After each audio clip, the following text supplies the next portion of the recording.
The ninth standard class leader. The ninth standard class leader. Short story. முன்காலத்தில் 1970களில் எல்லா ஊர்களிலும் வசதியானவர் வசதியில்லாதவர் அனைவருமே தங்கள் பிள்ளைகளை அரசு பள்ளியில் சேர்த்து படிக்க வைக்கவே விரும்பினர். அந்த ஊரில் ஓரளவு வசதியும் மிகுந்த கண்டிப்பும் நிறைந்த குடும்பத்து பெண்தான் கமலி. படிப்பில் சுட்டி, ஆனால் பயந்த சுபாவம் உள்ளவள், பயந்தாங்கொள்ளி. மிகவும் பயப்படும் அவளை தோழிகளான மருதாவும் சகுந்தலாவும் கேலி செய்வர்.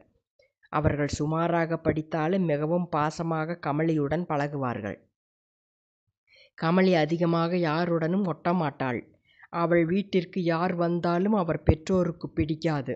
அதை போலவே கமலியையும் யார் வீட்டுக்கும் அனுப்ப மாட்டார்கள். பள்ளி வீடு என்று இருந்தாள் கமலி. அந்த பள்ளியில் 6ஆம் வகுப்பு முதல் 10ஆம் வகுப்பு வரை வகுப்பறைகள் இருந்தன. ஒவ்வொரு வகுப்பிலும் ஏபிசி என 3 பிரிவு வகுப்புகளும் இருந்தன. அந்த ஊர் ஜமீன்தார் தன் சொந்த நிலத்தின் ஒரு பகுதியை அரசு பள்ளிக்கு தந்திருந்தார். அந்த பள்ளி ஆண் பெண் சேர்ந்து படிக்கும் உயர்நிலைப் பள்ளி.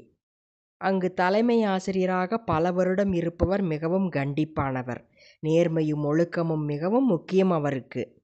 பல காலமாக அங்கு ஒவ்வொரு வகுப்பிலும் ஒரு ஆண் பிள்ளை மாணவனையே லீடராக, அதாவது வகுப்பு தலைமை மாணவனாக நியமிப்பது வழக்கம். எல்லோருமே ஒழுங்காக இருந்தாலும் ஒரு சில மாணவர்கள் குறும்பு செய்வதும் காகிதங்களை அங்கங்கே குப்பை போடுவதும் வீட்டுப்பாடம் முடித்து வராமல் இருப்பதுமான பிரச்சனைகள் இருந்ததால் மாணவன் என்றால் அதட்டுவான், வேலை வாங்கி விடுவான் என்று எல்லோரும் கருதினர். மாணவிகளும் பையன்களை மிரட்ட பயந்தனர்.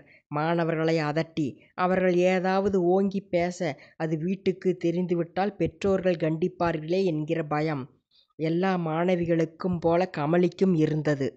ஆனாலும் அவள் மனதில் ஒரே ஒரு முறையாவது மாணவன்தான் லீடர் என்கிற இந்த பள்ளி நியதியை மாற்றி தான் லீடராக வேண்டும் என்று நினைத்தாள் கமலி. எப்போதும் ஒவ்வொரு வகுப்பிலும் மாணவர்களில் யார் அதிக மதிப்பெண் எடுக்கிறார்களோ அவர்களை லீடராக நியமித்தார்கள். சில வகுப்புகளில் மட்டும் முரட்டு பையன்கள் இருந்ததால் அவர்களில் ஒருவனை லீடராக நியமித்தார்கள். அக்காலத்தில் ஒவ்வொரு வகுப்பறையிலும் வெளியிலேயே காலணிகளை கழட்டிவிட்டுத்தான் வகுப்பறைக்குள் செல்ல வேண்டும். கமலி வகுப்பில் மாணவர்களில் ஷேக் என்று ஒரு பையன் இருந்தான். அவன் முரடன். படிப்பிலும் விளையாட்டிலும் கூட மிகவும் திறமைசாலியாக இருக்கும் அவன் வகுப்பறையில் ஆசிரியர் இல்லாத நேரங்களில் மேசையை தட்டி பாடுவது, சத்தமிடுவது, காகிதங்களை கிழித்து வீசுவது போன்ற அட்டகாசங்கள் செய்வான். அவனை ஆசிரியர் வரும் வரை யாரும் கேட்க முடியாது. ஏனென்றால் லீடரே அவன்தானே. அவனுக்கு கமலியை சுத்தமாக பிடிக்காது. ஏன், அவனுக்கு எந்த மாணவியையுமே பிடிக்காது. மாணவிகள் யாவரையும் நடக்கும்போது காலை குறுக்கே நீட்டுவது, ஸ்கேலால் அடிப்பது போன்றவற்றை செய்வான். அவர்கள் யாவரும் தலைமை ஆசிரியர், வகுப்பாசிரியர் என்று யாவரிடமும் அவனை பற்றி அவனை மிரட்டினால் முன்பு விட அதிக அளவு மறுபடி பழி வாங்குவானோ என்கிற அச்சத்தில் மாணவிகள் யாரிடமும் எதுவும் தன் வீட்டில் கூட கூறாமல் சகித்து கொண்டு அமைதியாக இருந்தனர். அப்பாவியாகவும் அச்சம் கொண்டவளாகவும் இருந்த கமலிக்கு ஷேக் பையன் மேல் மிகுந்த கோபம் இருந்தது. அவனை அடக்குவதற்காகவேனும் தனக்கு லீடர் பதவி வேண்டுமென நினைத்தாள். அவள் ஆசை நிறைவேறிவிட்டது. ஆம், 9ஆம் வகுப்பு அரையாண்டு தேர்வில் கமலி அவள் பள்ளியிலேயே முதல் மதிப்பெண் பெற ஆசிரியர் பாராட்டி அவளை தலைமை ஆசிரியரிடம் அனுப்ப அவர் அவளுக்கு அழகான ஒரு பேனா பரிசளித்தார். அவள் மறுத்து தன் விருப்பத்தை கூற அவர் வியப்படைந்து பின்பு சம்மதித்து விட்டார். அவ்வளவுதான். ஒரே குஷிதான் கமலிக்கு. ஆனால் ஷேக் பையன் முறைத்து பார்த்ததை நினைக்கும் போதெல்லாம் பயமாக இருந்தது. அடுத்த நாள் முதல் அரை மணி நேரம் முன்கூட்டியே கமலி வகுப்பு வந்து தலைமை ஆசிரியரின் அறையிலிருந்து மற்ற வகுப்பு லீடர்களைப் போலவே சாக்பீஸ் பெட்டி, ரெஜிஸ்டர் முதலானவற்றை எடுத்து வருவதும் தினமும் மாலை கட்டுரை நோட்டுகளை தன் தோழிகளுடன் சென்று அங்கு வைப்பதுமாக ஒரே பிஸியாகிவிட்டாள் கமலி. முதலில் வகுப்புக்கு வெளியே விடும் காலணிகளை ஆண் பெண் தனித்தனியாக விடும்படியும் ஒழுங்காக களையாமல் வைக்கும்படியும் பணித்தாள். வாரம் ஒரு முறை ஒருவர் என்று வகுப்பறையை பெருக்கி சுத்தம் செய்ய வைத்தாள். மாணவிகள் மட்டுமே எல்லா வகுப்புகளையும் சுத்தம் செய்ய கமலி இருபாலரையும் செய்ய வைத்தாள். பின்பு கரும்பலகை துடைத்து வருகை பதிவு மற்றும் தேதி எழுதினாள். ஆசிரியர் வரும் வரையிலும் ஒரு ஆசிரியர் சென்று அடுத்த பாடத்துக்கான ஆசிரியர் நுழையும் வரையிலும் அலறிக்கொண்டிருந்த வகுப்பு இப்போது அமைதியாகிவிட்டது.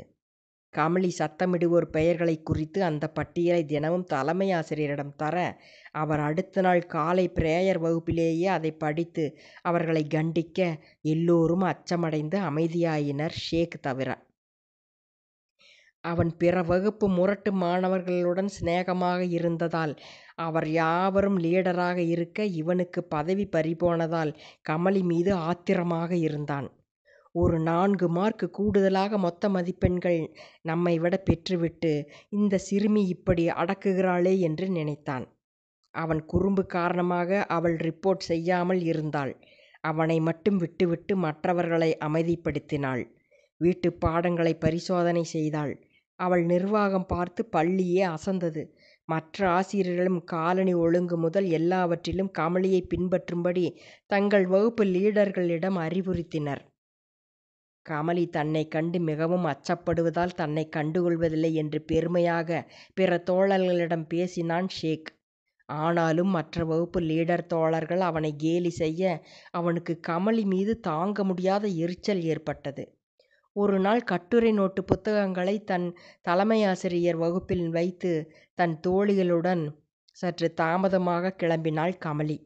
அப்போது அரசு சஞ்சாய்கா என்கிற சேமிப்பு திட்டம் பள்ளிகளில் மாணவர்களுக்கு அறிமுகப்படுத்தி நடைமுறைப்படுத்தியதால் அதிலும் கமலி தன் தோழிகளுடன் இணைந்து கண்காணிப்பு மாணவியாக நியமிக்கப்பட்டு அதிகமாக சேமிப்பு செய்பவள் என்ற பரிசும் வாங்கி பள்ளியிலேயே பல வகையிலும் ஷேக்கை மறந்துவிட்டு பள்ளியே கமலியை புகழ்ந்தது. படிப்பிலும் விளையாட்டிலும் மிகவும் திறமையுள்ள அதிபுத்திசாலியான குறும்பு பையன் ஷேக். ஒவ்வொரு தேர்வு முடிவிலும் பிற பள்ளிகளுடனான விளையாட்டுப் போட்டிகள் முடிவுகளிலும் முதல் மாணவனாக வந்து பள்ளிக்கு பெயர் எடுத்து தந்தும், இப்போது பள்ளி தன்னை மறந்துவிட்டதே, இந்த 4 மார்க் அதிகம் எடுத்த கமலியை கொண்டாடுகிறதே, அதுவும் விளையாட்டு என்றாலே பிடிக்காத கமலி விளையாட்டு வகுப்பு நேரத்தில் ஒரு ஓரமாக இருப்பாளே என்றெல்லாம் சுறுசுறுவென்று கோபம் வந்து ஷேக் அன்று அவள் பின்னே வேகமாக வந்தான். ஏய் ஏய் ரெட்ட ஜட, 4 மார்க் கமலி என்றெல்லாம் சத்தமிட்டபடி அவன் ஸ்கேலை எடுத்துக்கொண்டு வேகமாக வருவதை பார்த்த கமலியின் தோழிகள் ஓடிவிடலாம் என்று சொல்ல, கமலி மறுக்க அவர்கள் அவளை விட்டுவிட்டு ஓடிவிட்டனர். அவள் நின்றாள். திரும்பி பார்த்தாள். கண்ணாடி அணிந்திருந்த தன் பெரிய கண்களால் அவனை சீற்றத்துடன் முறைத்து பார்த்தாள். ஷேக் அருகில் வந்து அவள் முதுகில் ஸ்கேலால் அடித்து, என்ன உனக்கு பெரிய மந்திரி ஆகிவிட்டதா நினப்பா? பேசாம நாளைக்கே லீடர் பதவி வேண்டாம்னு சொல்லிட்டு கம்முன்னு இருக்கணும், தெரிஞ்சுதா? பெண் பிள்ளைக்கு இவ்வளவு கொழுப்பா? என்னையே நீ அதட்டிருவியா என்று படபடப்பாக பேசி சீறினான். மேலும், என்ன முறைக்கிற? கண்ணை நோண்டிருவேன், என்ன செய்வேன், யார்கிட்ட வேணாலும் சொல்லிக்கோ என்று சத்தமிட்டான். கமலி சட்டென்று அவன் கையிலிருந்த ஸ்கேலை பிடுங்கினாள். இங்கே பாரு, உன் பேரை ஆசிரியர்கிட்ட எழுதித்தர எனக்கு ஒன்றும் பயம் இல்லை. ஆனாலும் நீ தான் திருந்த மாட்டியே. 4 மார்க் அதிகம் எடுத்ததற்காக ஒன்றும் நான் லீடராகலை. வேறு எதனாலேங்கிறத நீயே யோசி. சத்தமாக பேசிட்டாலே எல்லோரும் பயப்படணும்னு நீ நினைக்கிற. ஒருத்தரை பார்த்தா அன்போ வெறுப்போ வரலாம், ஆனால் பயம் வரக்கூடாது. அப்படி வந்தால் அவங்க மனசில் தப்பு இருக்குன்னு தான் அர்த்தம். உன் மனசை முதல்ல சரி பண்ணு. அப்புறம் எப்போவுமே நீ தான் லீடராக இருக்கணுங்கிறது எல்லோரும் நீ மட்டும் நினச்சா போகாது. நம் வகுப்பு மாணவர்கள் எல்லோரும் உன் தலைமையை விரும்பணும். எங்கேயும் எதுலையும் தலைமைங்கிறது நாம் விரும்பினாலும் அதை மற்றவங்களும் ஏற்றுக்கணும், புரியுதா? நான் பெரியவ இல்லை, ஆனால் நீ எப்பவும் பெரிய இவன் கிடையாது. இப்போவாச்சும் புரிஞ்சுக்கோ, போடா போ என்று சற்று தள்ளி தெளிவான தனிவான குரலில் அழுத்தமாக பேசி கமலை ஸ்கேலை அவன் முகத்தில் எறிந்துவிட்டு வீட்டுக்கு போய்விட்டாள். வீட்டுக்கு போனபின் அச்சம் வந்துவிட்டது கமலிக்கு. மறுநாள் அந்த மற்ற முரட்டு பையன்களையும் சேர்த்து வந்து அந்த ஷேக் பையன் ஏதும் பேசுவானோ என்று விடிய விடிய பயந்து காய்ச்சல் வந்து 4 மார்க் கமலி 4 நாள் லீவு எடுத்து விட்டாள். 4 நாட்கள் கழித்து மெல்ல தானே லீடர் பதவி வேண்டாமென்று மாலையில் தலைமையாசிரியரிடம் சொல்லிவிடலாமோ என்று முடிவு செய்து மெல்ல வகுப்புக்குள் நுழைந்தாள் கமலி. எப்போதும் கமலி வரும்போது ஷேக் தவிர மற்ற மாணவர்கள் அனைவரும் பேச்சை நிறுத்திவிட்டு கமலியை பார்ப்பார்கள். இப்போது கமலியை விட்டுவிட்டு வேறு பக்கம் அவர்கள் பார்வை இருப்பதை அறிந்து கமலி சென்று பார்த்தாள். எப்போதும் பரட்டை தலையுடனும் மேல் சட்டை பட்டனை போடாமலும் இருக்கும் ஷேக் அங்கு ஒழுங்காக தலைவாரி சட்டை பட்டன்களை ஒழுங்காக போட்டு அமைதியாக புன்னகைத்து அனைவருடனும் பேசியதைக் கண்டு ஆச்சரியமடைந்தாள் கமலி. உடனே தலைமை ஆசிரியரும் வகுப்பு ஆசிரியரும் உடன் ஷேக்கின் பெற்றோரும் வந்தனர். கமலிக்கு பயத்தில் மயக்கம் வருவது போல் இருந்தது. காரணமில்லாமல் தலைமை ஆசிரியர் வரமாட்டாரே வகுப்புக்குள், அதுவும் ஷேக்கின் பெற்றோர் உடன் வருகிறார்களே, ஷேக் தன்னை நன்றாக மாட்டி விட்டான் போல் இருக்கிறதே என்று பயந்து போய் வியர்த்து பரிதாபமாக தன் வகுப்பு ஆசிரியரை பார்த்தாள் கமலி. அவர் புன்னகைத்தவாறே இருக்க தலைமை ஆசிரியரிடம் ஷேக்கின் பெற்றோர், இந்த மாணவிதானா அது என்று கேட்டு கமலியை பார்த்தனர்.